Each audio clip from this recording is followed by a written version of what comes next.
Bernard Grech tefa' in-nomina għal kap tal-Partit Nazzjonalista u għamar jitfa' nomina wara li ma ppubblikax ir-rapport ta' due diligence li għamel il-Partit Nazzjonalista dwaru. F'kummenti li ta' wara li preżenta in-nomina, Bernard Grech semma l-ġbir tal-flus li ġabar permezz tal-kampanja li għamel imsejħa crowdfunding. Il-Partit Laburista permezz tal-Whip Glenn Bedingfield u l-avukat Andy Ellul sejjaħ il-proċess ta' due diligence bħala wieħed superfiċjali u talab biex dan ir-rapport li suppost qarbel lil Bernard Grech u lil Adrian Delija jiġi ppubblikat. Il-Partit Laburista kien saħaq li fil-verità ma hemmx għażla bejn Bernard Grech u Adrian Delija.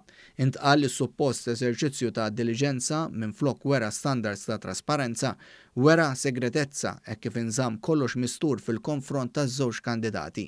Intant id-Deputat Nazzjonalista Jason Azzopardi li huwa fost l-esponenti ewlenin mill-fazzjoni ta' Simon Busuttil li qed jimmuntaw il-kampanja ta' Bernard Grech qal li mhux min-naħa ta' Grech li r-rapport ta' due diligence għadu ma ġiex ippubblikat.